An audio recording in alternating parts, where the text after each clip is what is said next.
दुर्ग जिले का एक छोटा सा गांव, लेकिन पहचान अंतर्राष्ट्रीय।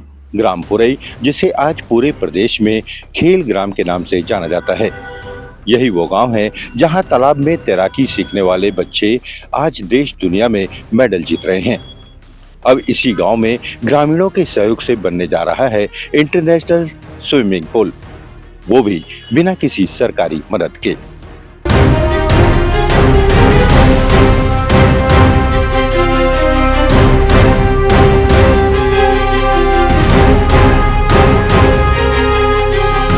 दुर्ग जिले के ग्राम पुरई में लगभग 5 एकड़ की भूमि पर इंटरनेशनल स्विमिंग पूल का निर्माण किया जा रहा है। वहीं 25 डिसमिल के क्षेत्र में राष्ट्रीय स्तर के स्विमिंग पूल का निर्माण भी हो रहा है। यह पूरी भूमि दान की हुई है और निर्माण कार्य स्थानीय ग्रामीणों व खिलाड़ियों के सहयोग से आगे बढ़ रहा है। इस महत्वाकांक्षी परियोजना का भूमि पूजन पूर्व में दुर्ग सांसद विजय बघेल और दुर्ग ग्रामीण विधायक ललित चंद्राकर द्वारा किया गया था। हालांकि इसके बावजूद शासन स्तर पर निर्माण कार्य को लेकर कोई ठोस रुचि नहीं दिखाई गई, जिसका नतीजा रहा कि अब इस सपने को साकार करने की जिम्मेदारी खुद गांव और खिलाड़ी उठा रहे हैं। हम गांव के तालाब में प्रैक्टिस करते हैं। बच्चे गांव के तालाब में प्रैक्टिस करके सर बच्चे स्टेट, नेशनल, इंटरनेशनल में गोल्ड मेडल जीत चुके, साथ ही 4 बच्चे वर्ल्ड रिकॉर्ड भी बना चुके हैं सर। अब हम चाहते हैं कि ओलंपिक तक खेले, तो इसके लिए हम काफ़ी दिनों से तैयारी कर रहे थे और सरकार से भी हम मांग किए थे कि हमारे लिए स्विमिंग पूल बना दे, लेकिन कहीं से कुछ नहीं हुआ सर। तो अब हम लोग पब्लिक के सपोर्ट से स्विमिंग पूल बनाने जा रहे हैं सर। और हम अभी लगभग काम चालू भी कर दिए हैं, खुदाई का काम चालू हो चुके हैं। अब सेकंड लेवल में हम लोगों को सर बेस करना है। बेस के लिए हम लोगों को मिनिमम 1 लाख की ज़रूरत है, जिसमें 3 रेती और गिट्टी, 3 हाइवा रेती, 3 हाइवा गिट्टी के और मजदूर के मिला के।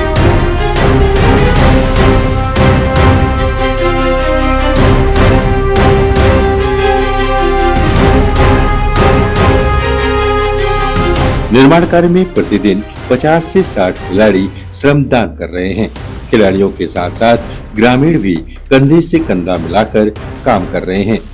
फ्लोटिंग विंग्स स्विमिंग एकेडमी के सदस्य इस पूरे अभियान को सफल बनाने संयुक्त प्रयास कर रहे हैं। स्विमिंग पूल निर्माण की अनुमानित लागत करीब 5 करोड़ रुपए बताई जा रही है।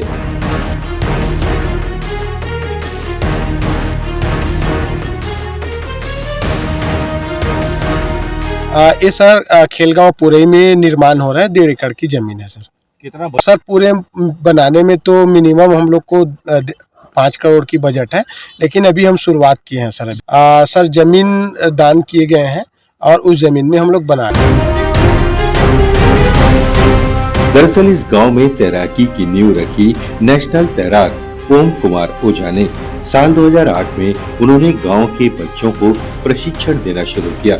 शुरुआत में महज 12 से 15 लड़कों ने तैराकी में रुचि दिखाई। इसके बाद ओम कुमार ने अपनी बहन को जोड़कर लड़कियों को भी तैराकी के लिए प्रेरित किया। आज ग्राम पुरई में 70 से 80 बच्चे नियमित प्रशिक्षण ले रहे हैं।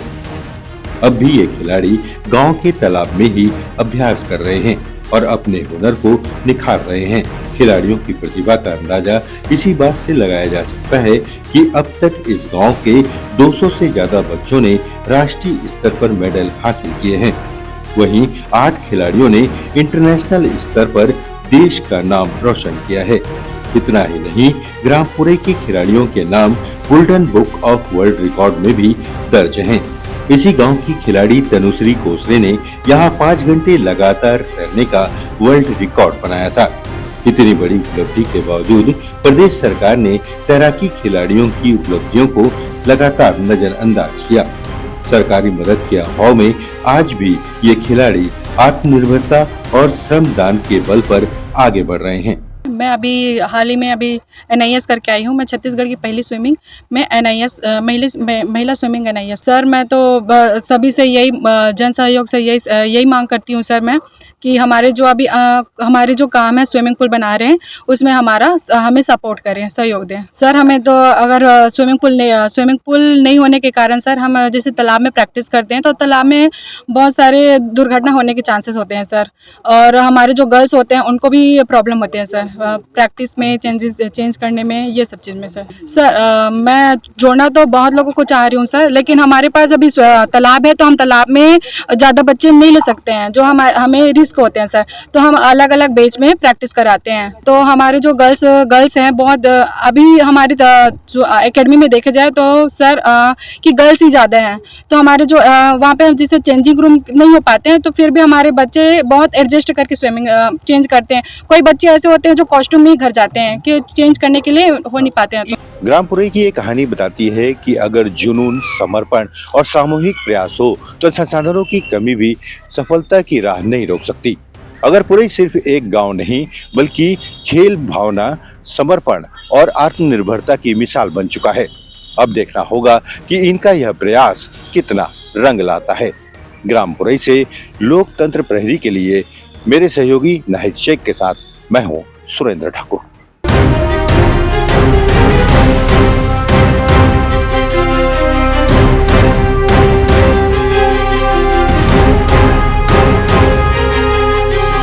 लोकतंत्र प्रहरी YouTube चैनल को सब्सक्राइब करें और बेल आइकन बटन को क्लिक करें। वीडियो को लाइक और शेयर करना ना भूलें।